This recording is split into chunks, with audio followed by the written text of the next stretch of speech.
Hello, everyone. Welcome to the info session. My name is Meg.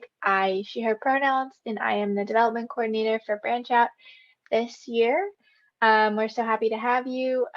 Unfortunately, this is the only format that we're going to be offering the info session in. However, we're just as excited to get to talk to you all about Branch Out in our upcoming breaks. So let's get started. The first thing we want to start off with to put ourselves in a just mindset is to acknowledge the land and the indigenous people whose land was exploited in order to build the college. William & Mary's official statement on this is listed here. We do not have access to an official statement regarding the labor of enslaved people, but we do want to acknowledge that contribution as well, and the exploitation of both of these groups of individuals is what made the college possible. So we wanted to acknowledge that injustice and build upon those values of justice and righting wrongs moving forward into our presentation. So I've already introduced myself as the development coordinator. I'm in charge of recruitment and community building, but I also wanted to introduce you all to the rest of our team. So Melody Porter is our team leader. She is the director of the Office of Community Engagement, and she serves as the mentor and director for this program as well. Melody uses she, her pronouns. We also have Nafisa, who is a site coordinator for us. She uses she, her pronouns, and she's in charge of making sure that all of our community partners and housing partners are squared away for all of our breaks. We also have Kaylee Dentino, who uses she, her pronouns. She is our education coordinator. So she is the individual who helps teach the site leaders how to be site leaders. And she also ensures some other educational experiences for everyone as well. So that's our little team. We also wanted to start off with our mission and vision as well.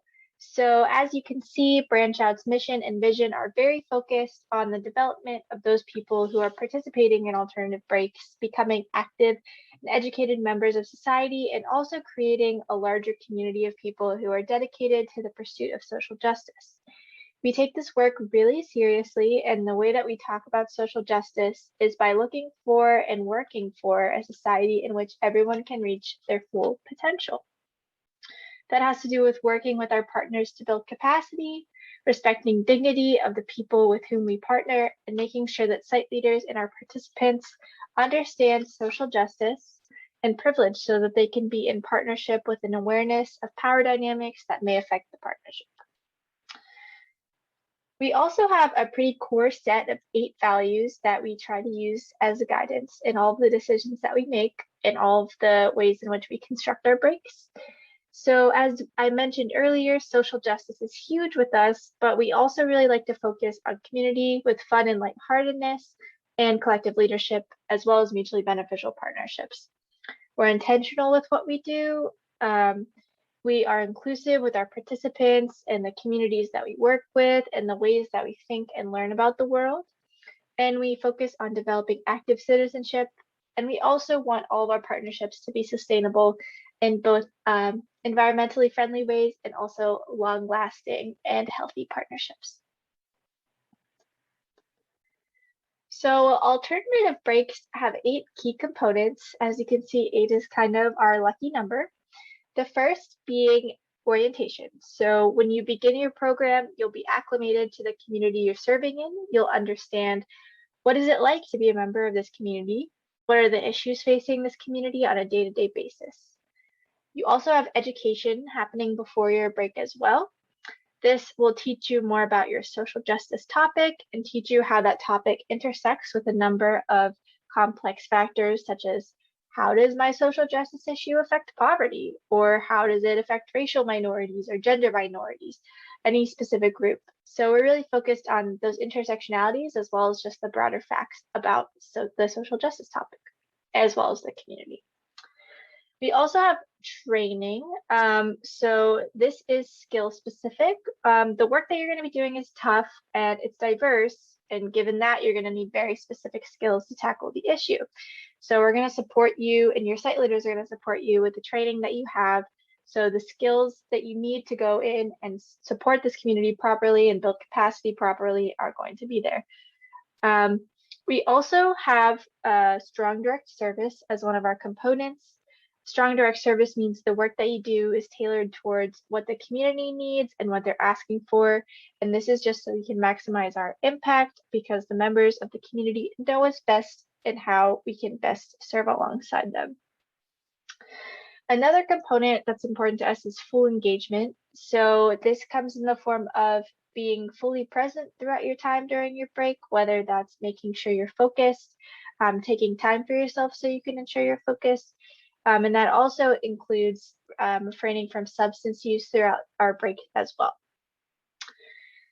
Component 6 is diversity and social justice. The social justice work that we're doing is tough and it's diverse, and given that, you're going to need very specific skills to tackle the issue.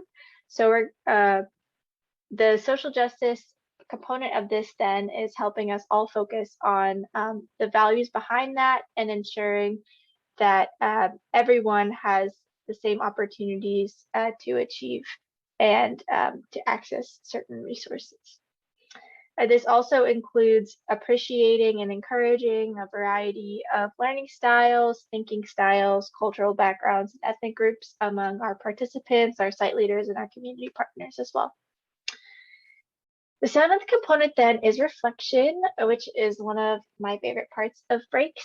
It's where you have the opportunity to recognize with your fellow participants, what are we doing?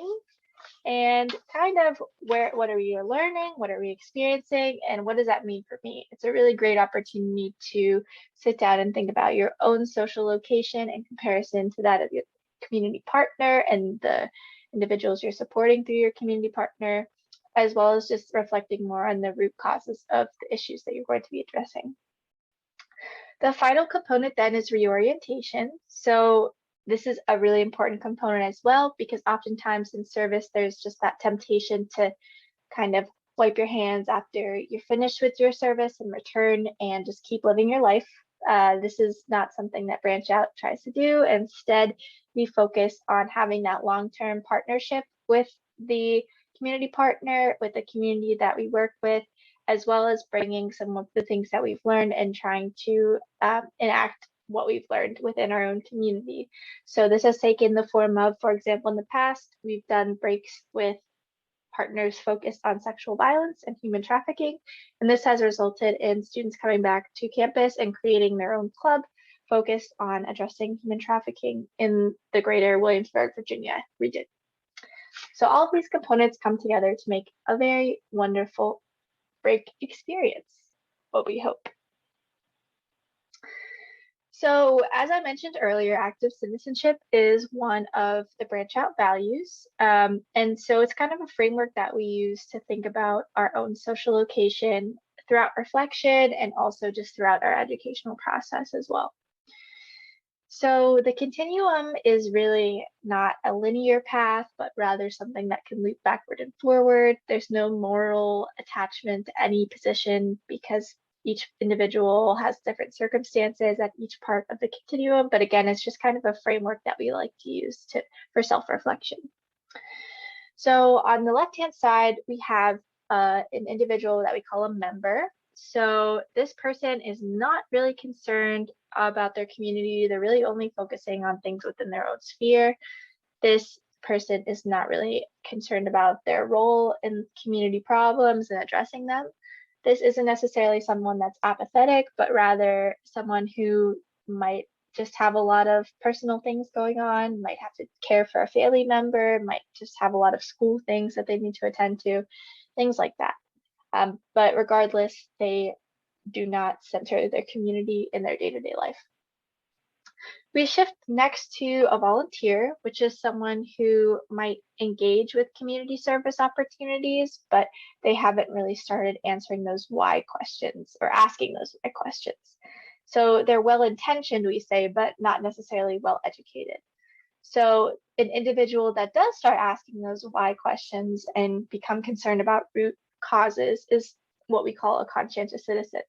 So I think the biggest discernment or a good example of this is an individual who might be working at a soup kitchen as a volunteer and might be really dedicated to that one role, but never really think that deeply about why they're needed, but just kind of is happy with that week or that one day a week that they spend there. A conscientious citizen would then ask, well, why am I continuously needed? Why are these services needed by this particular population of people in this particular community? Why are we serving this person multiple times instead of this person? Things like that. Starting to look more at the institutional level of social causes or social problems. Finally, we have active citizens who center community in everything that they do. They really focus on calling other people into community change as well. And they might not have all the answers to the root causes, but they're actively working to address those. And again, to call other people into this. This comes through a lot of reflection and through engaging people with their passions. So that's really all that I have for you in this video. Thank you so much for watching. We really hope that you guys are interested in attending and applying. We have all of our social media listed here, from our Facebook to our Instagram page. Our email is also listed here as well. And we have our website, which has more information about values, breaks, etc. Finally, at the bottom is the link for the application, the most important part. So be sure to check that out if you're interested. If you're watching this video, you're probably already on that page. So just be sure to fill out the application by Sunday at 11:59, Sunday the 12th, 11:59, and we will be sure to review your application. So if you have any questions, feel free to reach out to us on our socials or via our email, and we'd be more than happy to help support you in your application process or with any questions you might have for any of us. So again, thank you so much. I really look forward to welcoming you to the Branch Out community. Have a great day.